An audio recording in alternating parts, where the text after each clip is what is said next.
Alright,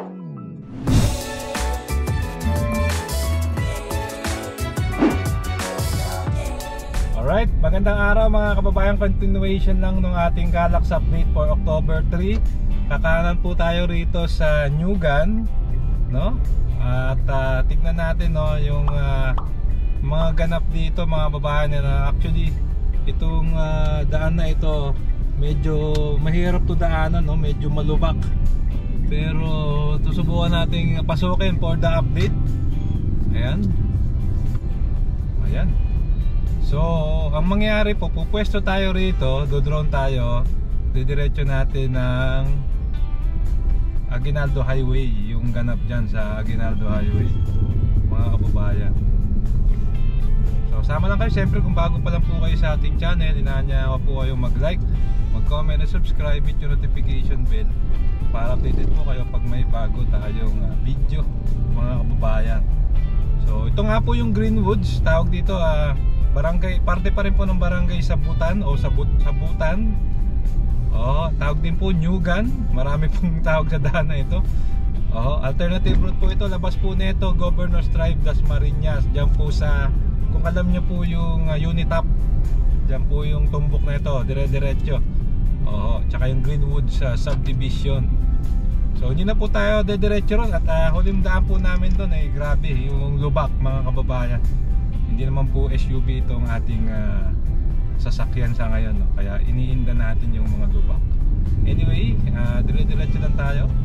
Tignan natin, sama lang kayo, no? Libutin natin yung ganap ngayon dyan sa Aguinaldo Highway Interchange. Ayan, so inangat na po natin si Bumblebee mga kasama dito po sa barangay Sabutan o Sabutan. Dito po sa Silang Cavite, tawag din po nila dito Nyugan. Ayan na, dinadaanan ng mga kasama. Ang kinis nitong ating Calax. May mga dumadaan ng sasakyan. Ano po kaya yan? Trial run ba yan? Ayun, talaga mga napakaganda nung kanilang pagdaan dito mga kasama. Yan, papunta Silang West. Ito nga po, no, ito pong pinipicture po natin ay going na po tayo ng Aguinaldo Highway, no, na malapit na pong matapos.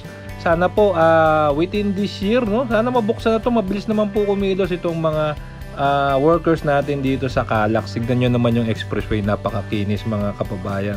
So ito nga po, sama lang kayo, tignan natin ang latest development. At yun nga po, sana bago matapos tong taon ay mabuksan na itong Aguinaldo Highway Interchange mga kasama.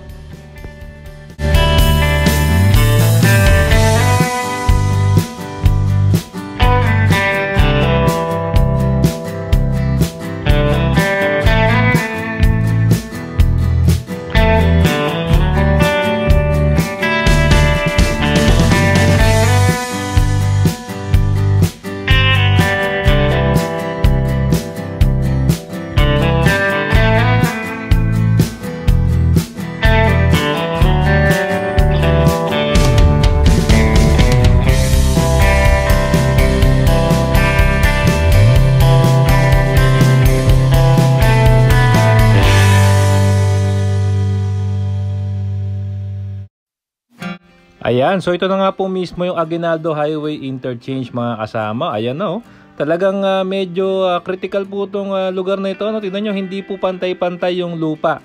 So pero makikita nyo naman dahan-dahan po, no? Talagang nagkakaroon na po ng expressway. Ayan, ito na nga po yung exit dito, no? Exit and entrance. Ito na po yung toll booth mga babayan. At ayan, dahan-dahan kita nyo naman, no?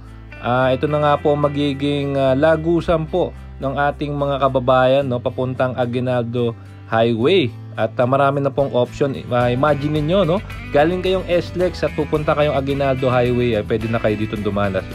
Pwede na po kayo pumunta ng Tagaytay or Paindang, Cavite. Ayan, no, mayroon pang rotonda sa gitna mga kasama. Ito na po yung mismong Aguinaldo Highway. At ayan mga kababayan, unti-unti natin binabalik na, no. At alam ko po nung time na ito parang paambon na. Pero makikita nyo pa rin ito nga pong development dito. Calax Aguinaldo Highway Interchange, kung talaga pong masusustain yung bilis po, no, ng paggawa rito, ay kayang-kaya po ito bago matapos po ang taon ay mabubuksan na itong interchange na ito.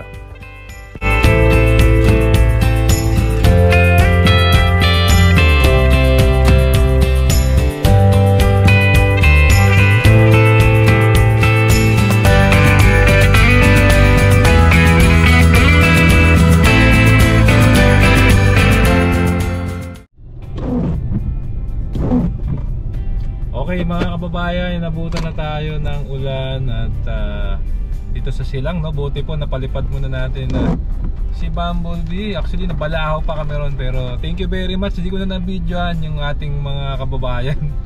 Ang lalim pala nung pinagbueltahan natin.